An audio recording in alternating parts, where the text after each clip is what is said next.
What is up guys, it's your boy Gunsoww and welcome back to another episode where you can actually see my Christmas tree. And today I'm gonna show you guys how to do 808 slides and slides with delay in Ableton. Also, please excuse my squeaky ass chair, I can't really do anything about it. It's a kitchen chair.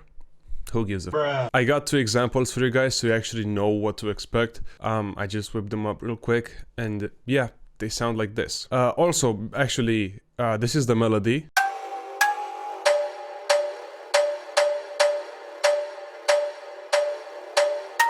But yeah, it sounds like this.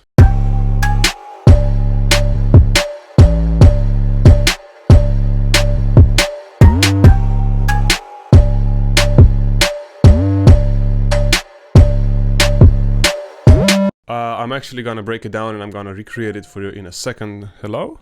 Yeah.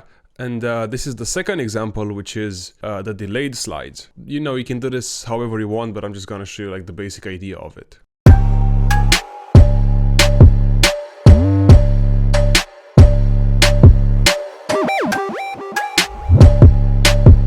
Pretty hard. So let's break these down and actually show you what I got. So first of all, I actually used a empty MIDI track. I dragged in a sampler and I dragged in my 808, which normally sounds like this. Oops, like this.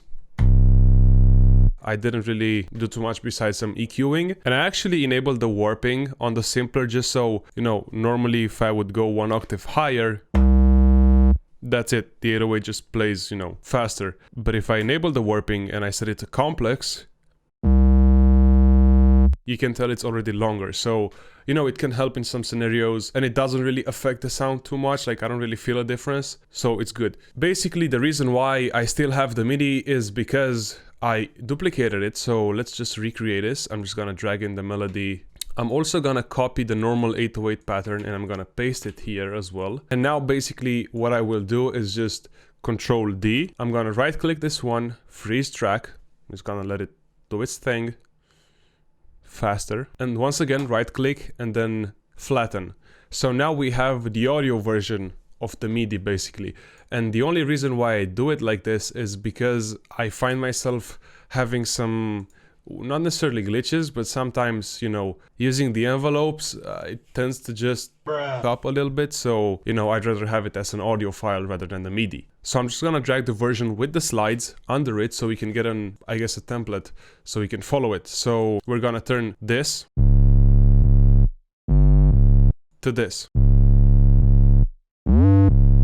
The first step would be selecting this area which contains the specific note that we want to slide. I'm going to press Ctrl E to cut it, double click it. So if you look in the bottom left corner, you're going to see an icon that looks like an envelope or like an automation. Just click on it and then the envelope tab is going to show up. We're going to select clip, which is, I guess, a default and the only option. And from volume, we're going to change it to transposition modulation. Also make sure that the warping is enabled and you set it from beats to complex, because otherwise it's not gonna sound the same and it's gonna be weird. If you compare it to this one, this is like the basic view of it, and this is how the other one looks like. It starts on C sharp 3 and then it goes all the way up to one octave, so C sharp 4, and then it holds it for half a bar. So add the point at the beginning and then add an extra point somewhere in the middle and then put it all the way up plus 12 steps. And that's gonna be it with this slide. So, and you already got a slide. You could, you know, do individual slides for each of these parts if you feel like it, if you know, you want to complement the melody, but for the sake of saving time, all I gotta do is just copy this, paste it, and then paste it. And that's about it. As I said, you can do it with the MIDI, but sometimes, at least for me, it just glitches out. So, you know, I'd rather do it with the audio file. What the fuck? Now let's move over to the slides. It's still the same 808 pattern, but instead of sounding like this, we're gonna turn it into this.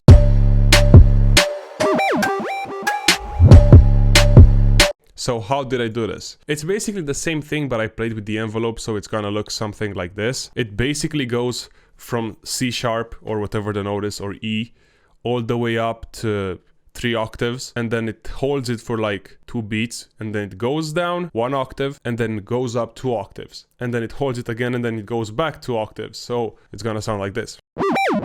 But that's the first one. The other ones were actually how they used to sound like at first. Like you can clearly tell the difference between the envelopes. The main one looks like this now, and you know, the old one looks like this. And first of all, I was too lazy to just duplicate it for some reason. But at the same time, I found it to sound even better for some reason. So instead of, you know, it sounding like this, it's gonna sound like this. I don't know, it makes it more, not natural per se, but it feels like it's breathing a little bit. So it adds a really nice flavor to it. So let's remake that effect. So I'm just gonna use the same clip that we used before. So this one. And click it once again. Zoom out. So let's set this at 40.4.2, which is basically the first beat, or like the second beat of the thing. So it goes up 36 steps, which is 3 octaves. And it goes down like this, maybe 1 octave. You can still keep it up, something like this. And then add another point, something like this, and then turn it down. Or you can just have it go and then just duplicate it. And to make the delay effect, you could either just click on each one of those and just make them progressively quieter by just using the slider volume slider. Or the easiest way would be to open the automation, select mixer, and then track volume. Add the point right at the end of the main one, and add an extra point right under it, maybe like 10 decibels, minus 10 decibels, and you know, add an extra point, minus 30 something or minus 40, depending on how quiet you want it to be. So you can really freestyle with these. There is no set in stone rule, I guess. So, you know, you can have a lot of fun with slides. You can have a lot of fun with the delay effects. You can do so many things. You can create so much variation in your track by just having a couple of these. But yeah, this is gonna be it with this video. I hope you guys enjoyed it. Quick thing though, because I couldn't really, you know, let it slide. This pun wasn't intended, I'm just retarded.